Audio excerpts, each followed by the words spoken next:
హరే కృష్ణ. అందరికీ దండవ ప్రణామాలు. ప్రొద్దుటూరులో గత 4-5 సంవత్సరాల నుంచి చిన్నపిల్లలకి వాళ్ళ యొక్క దశ నిర్దేశించుకునే విధంగా అంటే నైతిక విలువలు పూర్తిగా లోపించాయన్నమాట చిన్నపిల్లల్లో. మనం ఎన్నో లక్షలు పెట్టి కార్పొరేట్ స్కూళ్ళలో చేర్పిస్తున్నాము. అయితే వాళ్ళకి ఆ చెప్పే సమయం లేదు. ఈ నైతిక విలువల గురించి ఎలా పెద్దల్ని గౌరవించాలి, ఎలా తల్లిదండ్రుల్ని గౌరవించాలి, ఎలా తోటి సమాజంలో మనం ఆనందంగా ఉండాలి, ఇవన్నీ కూడా ఈ ప్రేమ, గౌరవం ఇవన్నీ ఇచ్చి అలా ఇంకా చెప్పాలంటే స్కూల్లో టీచర్స్ని ఎలా గౌరవించాలో కూడా వాళ్ళు చాలా ఇబ్బందిగా ఉండే సమాజం వస్తుంది ప్రస్తుతం. సో, ఇవన్నీ కూడా నిర్మూలించే దిశగా మనం ఎంతో ప్రయత్నం చేస్తున్నాము. గత 4-5 సంవత్సరాల నుంచి ప్రొద్దుటూరు ఇస్కాన్ వారి ఆధ్వర్యంలో గోపాల్ స్కూల్ వారు నిర్వహిస్తున్నారనమాట. వేసవి సెలవులలో అయితే సమ్మర్ క్యాంప్ నిర్వహించేవారము. అలాగే దసరా పండుగ సెలవులలో దసరా కల్చరల్ క్యాంపులు నిర్వహిస్తున్నాము.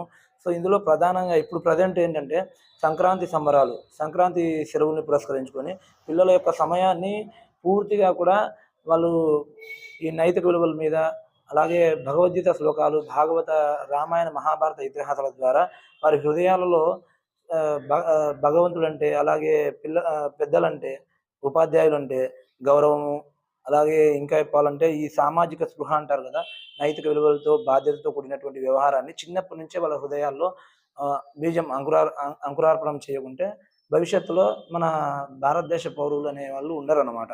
పూర్తిగా నశించిపోయే విధంగా ఉంది నైతిక విలువలు అనేవి ఆవిష్కరింప చేయకుంటే. అందుకోసం మనం ఏం చేస్తున్నామంటే వీళ్ళకు భగవద్గీత శ్లోకాలు, భాగవతం, రామాయణం, మహాభారతం ఇలాంటి ఇతిహాసాల ద్వారా ఎలా మనం మన దేశభక్తి కావచ్చు, అలాగే ఇంకా తల్లిదండ్రులను ఏ విధంగా గౌరవించాలి, సమాజంలో ఏ విధంగా మనం ముందుకెళ్ళాలి అభివృద్ధి వైపు, ఇవన్నీ కూడా ఉద్దేశించి మనం పిల్లలకి 1 నుంచి 5వ తరగతి వరకు ఒక బ్యాచ్, అలాగే 6 నుంచి 10వ తరగతి వరకు ఒక బ్యాచ్ మనం నిర్వహిస్తున్నాం అనమాట. ఇది ప్రతిరోజు కూడా 10వ తేదీ నుంచి ఆరంభమవుతుంది. శనివారం రోజు, ఈ జనవరి నెలలో 10వ తేదీ శనివారం రోజు నుంచి ఆరంభమవుతుంది. 18వ తేదీ క్లోజ్ అవుతుంది. 18వ తేదీ వచ్చేసి వాళ్ళకి అందరికీ కూడా ఒక మంచి ఫేర్వెల్ లాగా, అంటే వీడ్కోలు చేస్తారు కదా ఎక్కడైనా కానీ, అలా ఫేర్వెల్ డే లాగా మనము మనందరి యొక్క ధర్మం అనేది తెలుసుకునే విధంగా గోశాలలో నిర్వహిస్తున్నాము. అది ఇప్పుడు ప్రజెంట్ అయితే మనం ఈ 1వ తరగతి నుంచి 5వ తరగతి వరకు, 6వ తరగతి నుంచి 10వ తరగతి పిల్లలకి ఇందులో నిర్వహించే ప్రతిరోజు జరిగే కార్యక్రమం ఏంటంటే వాళ్ళకి భగవద్గీత శ్లోకాలు, వాళ్ళ మానసికంగా ఉత్సాహంగా ఉండడానికి, శారీరకంగా ఉత్సాహంగా ఉండడానికి, ఈ షార్ప్నెస్ పెరగడానికి, పిల్లల్లో కాన్సన్ట్రేషన్ పవర్ పెరగడానికి, మెమరీ పవర్ పెరగడానికి మనము ఈ భగవద్గీత శ్లోకాలు, భాగవతం, రామాయణ, మహాభారత ఇతిహాసాలు కథల ద్వారా పిల్లలకి ప్రతిరోజు ఉత్సాహంగా ఉండడానికి వాళ్ళకి గేమ్స్ కూడా కండక్ట్ చేస్తున్నాము. ఇందులో వచ్చేసి ప్రతిరోజు రోజువారీ కార్యక్రమాలు అయితే జరుగుతాయి. 9:45 ఆరంభమవుతుంది 10వ తేదీ నుంచి. తర్వాత 1 గంటకు క్లోజ్ అవుతుంది. సో, ఈ మధ్యలో వాళ్ళకి జరిగే కార్యక్రమం ఏంటంటే వస్తూనే వాళ్ళకి మహామంత్రం మెడిటేషన్ అనేది ఉంటుంది. ఆ మెడిటేషన్ తర్వాత వాళ్ళకి భగవద్గీత శ్లోకం చెప్పబడుతుంది. ఆ తర్వాత ఆ శ్లోకాన్ని వాళ్ళ జీవితంలో ఎలా వాళ్ళు ఇప్పుడే ప్రాక్టికల్గా అన్వయించుకోవాలనేది మనం భాగవత, భారత, రామాయణ కథల ద్వారా వాళ్ళ హృదయంలో ఇంజెక్ట్ చేస్తున్నాం అనమాట. ఆ కథలను, ఆ విలువలను ఏ విధంగా వాళ్ళ జీవితంలో ఆచరింపజేసుకోవాలని. అయితే ఈ మధ్యలో ఏంటంటే పిల్లలకి ఆకలి అవుతుంది కాబట్టి 2 సార్లు అల్పాహార ప్రసాద వితరణ చేస్తున్నాము. మళ్ళీ తర్వాత వచ్చేసి వాళ్ళకి డ్యాన్సు, డ్రాయింగు ఇలాంటివి మంచి ఉత్సాహకరమైనటువంటివి చేస్తున్నాం అనమాట. ప్రతిరోజు ఉంటుంది. 10వ తేదీ నుంచి 18వ తేదీ వరకు ఉంటుంది. 17వ తేదీ వాళ్ళకి ఏంటంటే వీటన్నిటి గురించి, ఇన్ని రోజులు జరిగినటువంటి కార్యక్రమాల గురించి ఒక ఎగ్జామ్ పెడతామన్నమాట. ఆ ఎగ్జామ్లో వాళ్ళకి ఏంటంటే పూర్తిగా ఫస్ట్ ప్రైజ్ 5,000 రూపాయలు, సెకండ్ ప్రైజ్ వచ్చేసి 3,000 రూపాయలు, థర్డ్ ప్రైజ్ వచ్చేసి 1,000 రూపాయలు, ఇంకా అవే కాకుండా 10 ప్రోత్సాహ బహుమతులు.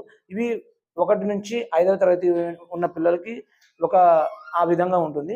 మళ్ళీ 6వ తరగతి నుంచి 10వ తరగతి ఉన్నటువంటి పిల్లలకి సేమ్ ఫస్ట్ ప్రైజ్ 5,000 రూపాయలు, సెకండ్ ప్రైజ్ 3,000 రూపాయలు, అలాగే తృతీయ బహుమతి, థర్డ్ ప్రైజ్ 1,000 రూపాయలు, ఇంకా 10 ప్రోత్సాహ బహుమతులు. ఇవే కాకుండా ఇందులో పార్టిసిపేట్ చేసిన ప్రతి ఒక్కరికి కూడా చిన్నపిల్లలకి మనం ఎంకరేజ్ చేస్తూ పార్టిసిపెంట్ గిఫ్ట్ అనేది ఉంటుంది. ఆ తర్వాత మళ్ళీ వాళ్ళకి పార్టిసిపేషన్ సర్టిఫికేట్ కూడా ఉంటుంది. ఇవే కాకుండా ఇంకా ఏంటంటే పిల్లల యొక్క పేరెంట్స్ను కూడా చివరి రోజున తల్లిదండ్రులను కూడా పిల్లలతో ఎలా మనం సమయం స్పెండ్ చేయాలి, ఎలా ఈ మానవ సంబంధాలు అంటే కుటుంబంలో ఉన్నటువంటి సంబంధాలు ప్రేమపూర్వకంగా ఎలా ఉండాలి, అనేది మనం నేర్పించే విధంగా ఈ సంక్రాంతి సంబరాలను పెట్టింది దీనికి. ఎందుకంటే ఈ విధంగా పేరు మనం సంక్రాంతి ఒక పండుగ అంటే గిన కుటుంబంలో ఎలా ఐక్యంగా చేసుకోవాలన్న విధంగా మనం 18వ తేదీ గోశాలలో నిర్వహించేటువంటి ఒక మంచి ఉత్సవంలో మనం చూపించబోతున్నాము. తొండలదిన్నెలో పొద్దుటూరు ఇస్కాన్ నిర్వహణలో ఆధ్వర్యంలో జరుగుతుందన్నమాట. ఆ గోశాలలో నిర్వహిస్తున్నాము ఈ సంక్రాంతి సంబరాలు లాస్ట్ డే. సో ఇవైతే అయినా ప్రజెంట్ మనకి మన ప్రొద్దుటూరు ఇస్కాన్ ఆధ్వర్యంలో 10వ తేదీ నుంచి 18వ తేదీ వరకు జరుగుతున్నాయి. ఇది ఖచ్చితంగా మీ పిల్లల యొక్క భవిష్యత్తు బంగారమయం చేసుకోవాలంటే వాళ్ళ జీవితాల్లో ఇప్పటి నుంచే నైతిక విలువల్ని వాళ్ళ హృదయాల్లో ఆవిష్కరింప చేయకుంటే భవిష్యత్తు చాలా దౌర్భాగ్య స్థితికి వెళ్ళిపోతుంది. సో దాన్ని అరికట్టేందుకే ఇస్కాన్ వాళ్ళు నిరంతరం కృషి చేస్తున్నారు.